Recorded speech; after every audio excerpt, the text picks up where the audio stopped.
Sunday in August of 2016, and I just wanted to give you the little overview of what we're going to be doing in our classes and a few of the basic rules.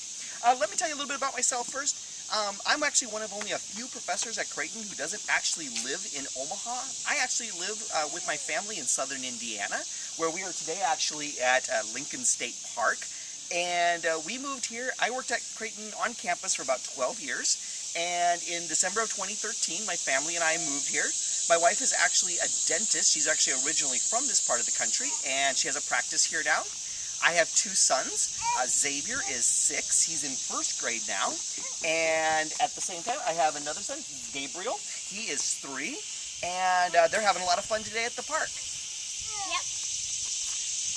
Okay. So Creighton Center for Academic Innovation recommends that online courses be structured so that they have 8 modules. Modules is a word from online teaching that means something kind of like a unit. So think of these classes as having 8 units in the class, and each module has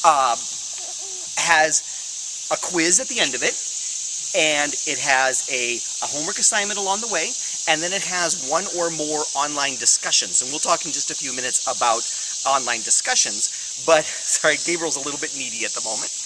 And these online discussions will be part of your grade as well. They are a graded part of the experience. Every module in our course is worth an equal part of your total grade. To make it easy for the grading, what I've done is I've made our class out of 1,000 points. And so each of the 8 modules of the course is worth 125 points. Some of those points come from the quiz, some come from the homework set, and some come from the discussion. Now, 8 modules would be a great way to structure a course if the semesters were 16 weeks long, and then each of the modules would be 2 weeks long.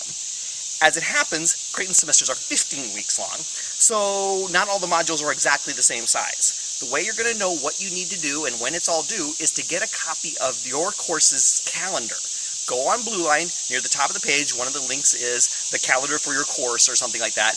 Go ahead and get a copy of that, print it, put it in your Google Calendar, put it on a refrigerator with a magnet. I don't care how you do it, but get yourself a copy of that calendar. It is in many ways the most important document in this class. But now talking about that calendar reminds me of an important point. There are such things as online courses where you sort of work at your own pace, and when you're done, you're done. That's not the way this class works. You have to stay on the schedule of this class just as much as if it was a regular in-the-classroom course. So you need to turn in the homework assignments by the given time and date, and you have to take the quizzes during the time and date in which they're assigned, and so on. Just like as if we were on campus, okay? Now you do have some, you can turn them in. I think most of the deadlines are 11:59 p.m. on the date that they're turned in. So obviously you could turn them in, that afternoon or 11:58 p.m., whatever works for you. But you do have to stay on the schedule. And the university is not that flexible about that kind of thing. Used to be that, while we were still kind of learning how online courses worked, we could kind of, okay, this student got a little behind, this student needed some more time to finish this, but over the years, as we've kind of gotten better about how to do this, the university has gotten less flexible. You do need to stay on the schedule, barring something that would have been a reason to fall behind in the classroom type of class, like, for example, obviously something like a health issue or a death in the family or something like that. Then, of course, we can be flexible. So as I've said before, a big chunk of your total grade in this course does come from the online discussions, which are conducted in Blue Line. And I get it that students are often a little freaked out about how are those graded and what are they expected to do and so on.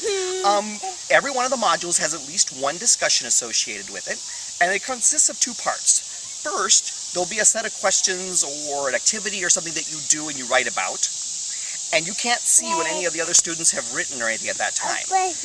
Then, once everybody has turned that in, you have to respond to the original posts of at least 2 of your classmates. Now, those responses, Creighton Center for Academic Innovation has an actual set of policies about that. They need to, in some way, advance the discussion. You can't just say, yes, I agree with you, or, oh, I think that idea is dumb, or something like that. You have to actually show that you have read and understood and can advance the discussion. You can maybe provide a counter example, or a further example, or pose questions that the student didn't answer in their original one. And that's usually due their original post, and that's usually due a few days after the first discussion has been, your original posts have been submitted. Most of the time, the discussions are worth about a third of the total amount of points that are in each module. And, you know, the main thing is just to not miss the deadlines and to actually meaningfully contribute. As long as you meaningfully contribute to both your original post and your responses to your classmates, you'll get most, if not all, of the points. It's only when you miss a bunch of deadlines or your posts are kind of pithy that you start losing points in that. All right, well, that's about it, I think, as far as, you know, welcoming you and getting you started on this class. You're ready to get started. You can go ahead and start watching lectures and doing the readings and working your way through the overviews of each of the modules and working on your contributions to the discussions and so on. If I can think of anything else that you need to know as you get started with the course, I'll, of course, send it to you via email or post it on Blue Line or whatever.